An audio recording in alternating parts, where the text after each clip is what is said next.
kind of born with this because while he's trained, while he's run marathons, while he's done this regularly for years, I don't think you reach a point where your body's going, you know what, these lactates, I'm done with them. I'm going to eat them and use them for energy. I don't think you get there without some sort of extra oomph. Yeah. Makes sense. Now, let's talk about John Ferraro. Now, John, you'll almost never hear use that name. He uses many other names. He's been a wrestler for years, like Gino something or other. I can't, for the life of me, think of it. But he was featured on the August 19, 2010 edition of Stanley Superhumans. He has his skull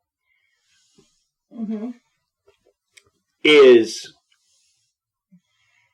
16 millimeters thick, which is 2.3 times more than the average human skull, making it one of the thickest skulls ever x-rayed. Now, you're dealing with a guy who is a wrestler, and so he takes headshots for a living. You're dealing with a guy who is also a strongman and, like, breaks bats over his head and does other things. Right. So... So he's already a performer. He does things outside of what your average everyday Joe would do already as part of his everyday deal, but there seems to be more to it than that. Right. I think that's kind of where you were going with that. Right. Well, like I said, his mutation, if we want to call it that, is an extra thick skull. Right. But that's going to hurt if you take a punch to his head. Be something that you could consider. I tend to be of the mind that we all have something special to us, and just sometimes, and that kind of leads back to where I initially said, there are those superstars. There are, but I think we all have that unique special something, and some of them can come across as that superpower. But that's just me being altruistic, I guess. Right. And Stanley actually nicknamed Ferraro the Human Anvil. Fun. Which he has since adopted for his strongman performances. He also if Stanley gives you a nickname, you kind of gotta, you're kind of contractually have to keep that crap. I mean, seriously. So, let's move on to the next fellow, a guy by the name of Tim Cridland. Okay. Although he too uses a different name. He calls himself Zamora, the Torture King. Okay, then. He's an American sideshow performer. Again, back to the circus. And again, the circus is a regular place for comic books to draw skills for their performers. Robin got his start in a circus. True. Hawkeye got his start in a circus. Also true. Right. And Zamora was a regular performer in the Jim Rose Circus. He's since gone on to do other things. But if you know, the Jim Rose Circus is kind of a 90s gonzo, kind of gothy, human oddities kind of circus. I see. And so freak show kind of situation. Right. And Zamora would eat fire, swallow swords, skewer his own body, and take electric shocks. Fun. Yes. That's one way to put it, at least. So, again, I think this is a Batman situation where he just learned how to do this by doing it. And also a certain amount of crazy applies because when you're sticking, 2-foot spikes through your side, just to show that you don't bleed when you do it, you're insane. You're crazy. You are not a normal person anymore at that point. I kind of have to agree with... I have to go with you on that one for sure. Mm-hmm. Now, the next fellow, I don't know if he qualifies as a superhero, but he certainly qualifies as amazing. His name is Derrick Parabasini. Uh-huh. He is blind because he was born at 25 weeks. He's blind because he was given an overdose of oxygen therapy during his time in neonatal intensive care. Poor little guy. The same way Stevie Wonder became blind, actually. Oh, really? That's interesting. Oh, jeez. Yeah. This also affected his developing brain, resulting in him having a severe learning disability, and he is also considered to be on the autism spectrum. However, Parabasini has been featured on numerous programs. If he hears music once, he can recreate it on piano. Wow, that's impressive. And he writes original music, and he has worked with some of the finest in the industry. His level of music is off the charts. Wow. He is a savant where it comes to music. He is able to work at the level of a Mozart or a Beethoven. Just that level of skill. But again, he's autistic, he's blind. I don't know what he can do beyond play well, but he can play well. So, does that make him superhuman? Kind of. Sure. Kind of. Sorta.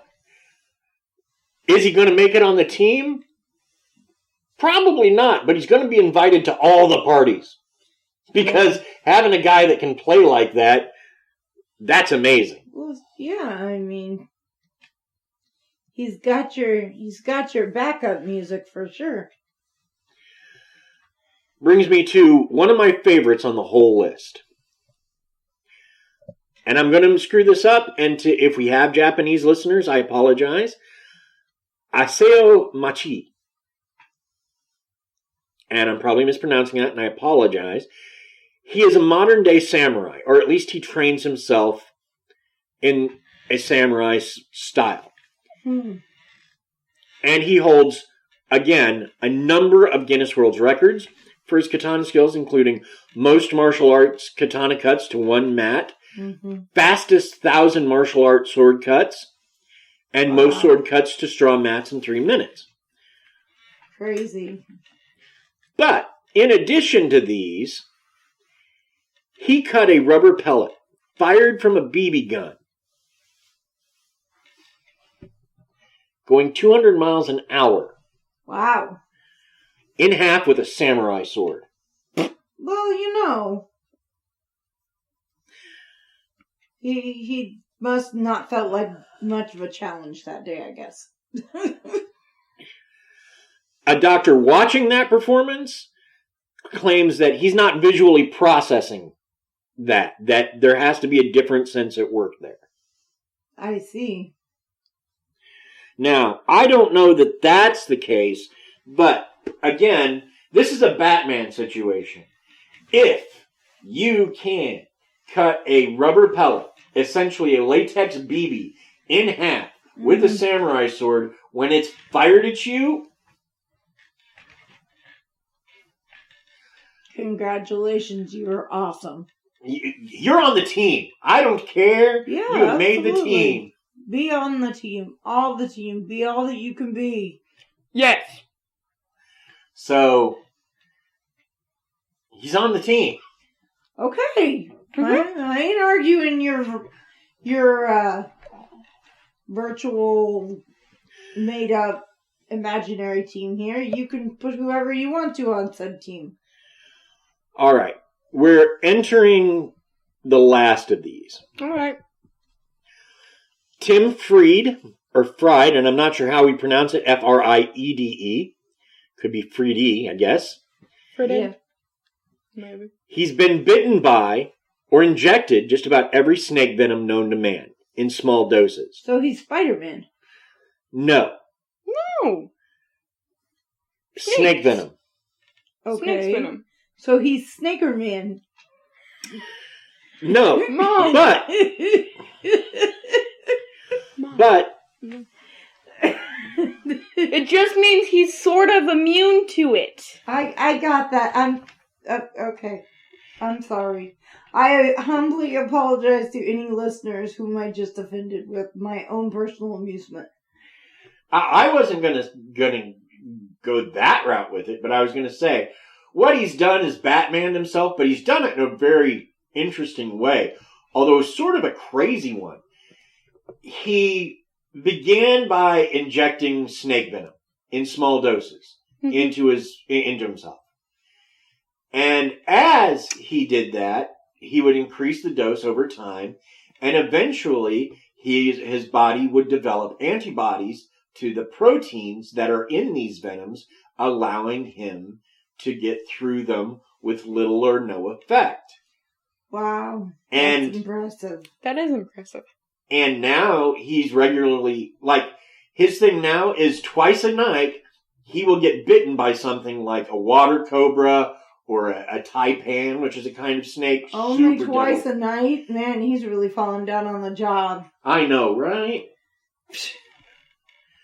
Or rattlesnake venom. He just keeps, now he's just having the animals bite him.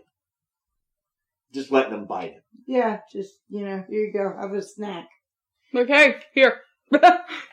And again, this is a case of one Batmaning oneself, because if you want to spend the time that this guy has injecting yourself with various venoms, you will become immune over time, but damn.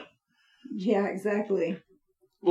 At one point, he was bitten by a water cobra. Now, he had already injected some other venom earlier that day, and the water cobra got to him somehow worse than most because he passed out. It actually paralyzed him for a while.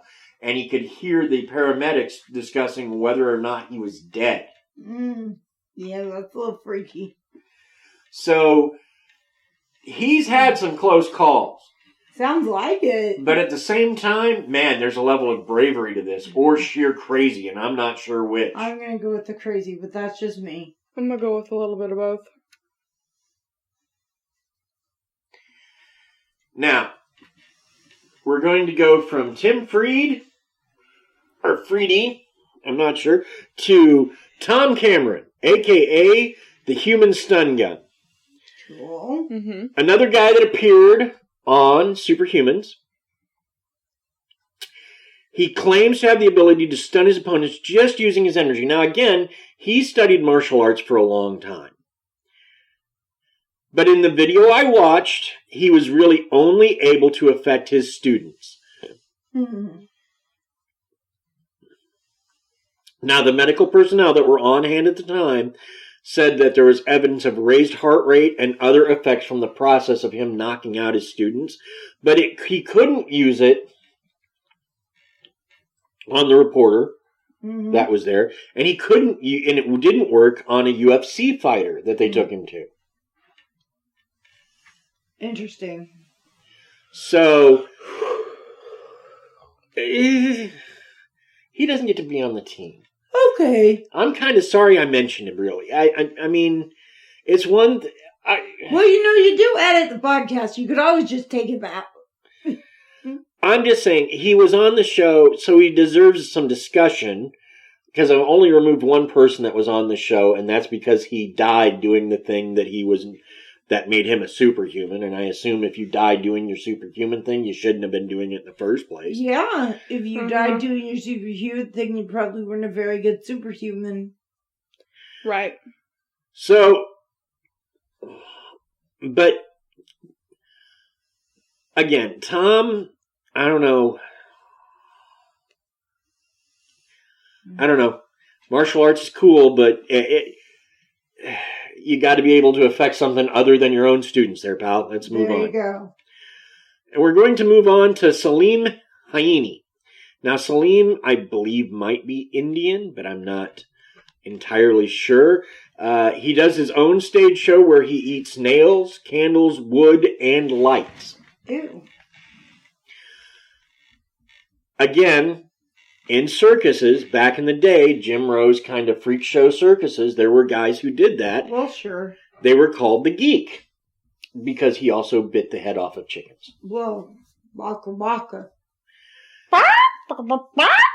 Nice. I like it. But, so, again, this is one of those where the